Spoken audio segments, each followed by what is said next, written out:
What's really hard is when you see friends that you knew used to be happy at one time, and then you see them later. This is an experience with me. I knew this girl in college who was fairly attractive and very positive and uplifting, and all it took the world to turn her into somebody that was kind of the shell of what used to be a happy person. And it wasn't mental illness, it was misogyny in the world that turned her this way. It was she was trying for an industry where that doesn't respect women, and that's the tech industry. As much as you would think that the tech industry respects women, it doesn't. It's filled with lots of men that think that they're better than women, and and think that women can't possibly understand logic or anything like that, and also men that themselves have never been able to be intimate with a woman or ever got married, can never get a date, and when I was popular as a computer animator, I had used my my fame to try to get with a girl. And later, after analyzing my behavior of coercing her into trying to do sex, which we never really did, um, we kissed. That was, and I had my first French kiss with her, and I liked the sensation. Then later, I realized after looking back on it, all the stuff she was telling me, that like her husband beat her up, and she said that she had an illness. And then I started thinking, oh fuck, she has HIV. And then I thought I had it. And but no, I don't. So I risked. I mean, if I had had sex with her, that probably would have given me HIV.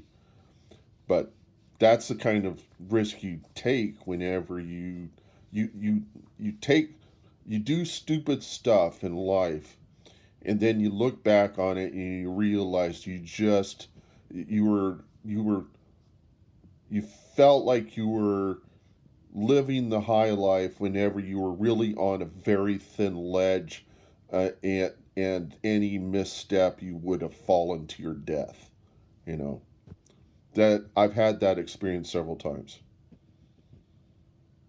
and somehow you get through it.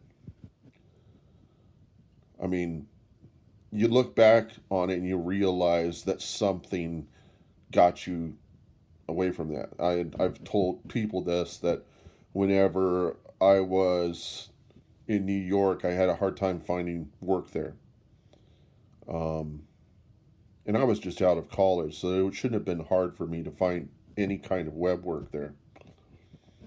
I got really kind of pissed off and I left about 4 months before 9/11. And the Christmas of the year before, I was sitting in the lounge area of the South Tower, looking at this tree, this fabricated tree, one of those things they pull out a box, with some animals and stuff on this mirror thing off on the, I think it was on the east side of the building in the corner. And I was just sitting there, dear God, just give me a job in the South Tower. 86th floor, overlooking Statue of Liberty, which looks like the toothpick in the water, by the way, from that tower. Anytime they show you Statue of Liberty, it's not from New York looking at Statue of Liberty because it's so small. It's from the Statue of Liberty looking at New York. That's the only way she has any significance there, because she's just too small. And that's the thing about New York. They control. They're so. It's the most narcissistic city in the universe. Um, it is not worth it. There are people that go to church at a church in Manhattan that none of the people are from Manhattan. They all come into Manhattan from other areas. The people that are in Manhattan are kind of like, why would anybody in Manhattan go to church? That's kind of the, because it's such a narcissistic city. And it thinks, so an example of that is on New Year's Day. What they do is they block off all of the side streets so that nobody can get out of the area of Times Square, so that people see just crowds of people, and then they assume these crowds of people are all over. No, they're just in Times Square. They are walled off and forced to stand there from 4 o'clock. It's like 4 o'clock is when they close it off. And so you're forced to stand there for like, let's see, 6, 8 hours to wait for New Year's. So those people that you see down on the ground have been sitting there for 8 hours waiting to see the ball drop. So they have all that time to get drunk and do whatever the fuck. But they're basically standing. They might have a chair, I don't know, where they sit down, or does they just stand the whole time? I've never gotten in there. I thought I could get in there, but the policeman says no. I came there at like 5 or 6 thinking I could get in, and they said no. We blocked this thing off at 4 o'clock or something, and I was like, I thought that you would just kind of let people just say no, you can't get in, and it just, I guess it just fills up like really fast, and you know, just to ensure that it's a crowd control thing. I guess if they don't do it, then people start running over each other, and or it gets too tight. So they hit their density. But the cameras show, and it gets blocked off in such a way that you never see that there's blocks. There there's no like um, no sawhorses or whatever. You can't see that stuff because it's not visible. It's hidden from you. So all you see is end to end people all over this place, and you see there's thousands, 100,000. No, there's like 10,000, and they're stuffed there, and that's all you see.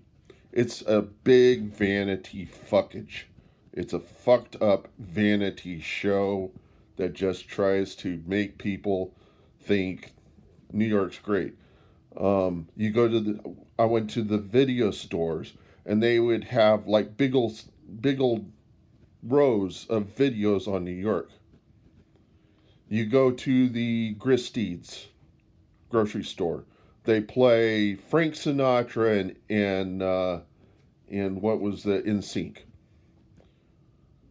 play their songs because they're New York bands, and talking, singing about New York, and how great New York is.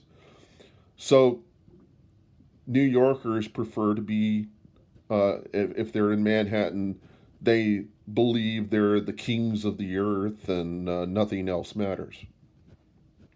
So I lived in a city like that for 2 years, thinking that somehow I was going to make it there, and I didn't make it there. And I don't think it really. I think if you can make it there,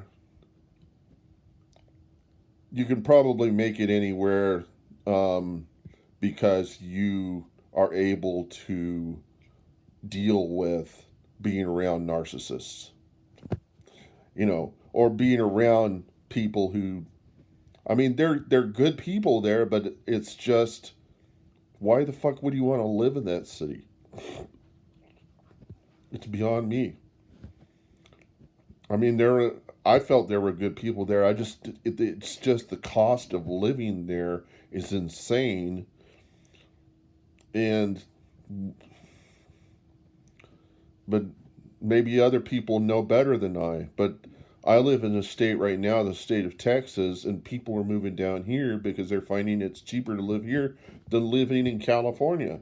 And that's going to happen with people in New York, and they're going to move down here. But the reason why Texas is so affordable is because the state tries to control um, their connection to the country. The power companies try to control they they do the stuff to try to they try to make it so that it's affordable. I don't see how they are able to do it at all.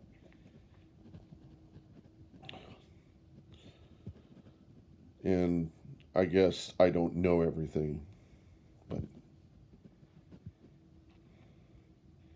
it isn't like I've survived by the skin of my, you know, like I've really been able to survive it all on my own, and I haven't.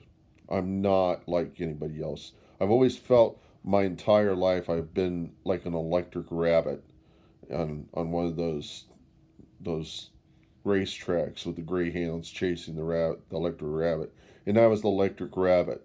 That's what I felt like all my entire life. That it is. I would say that it was more akin to somebody who's rich and just rich their whole life, or that they've always had stuff, you know. And so then you start to realize that you haven't been really surviving. And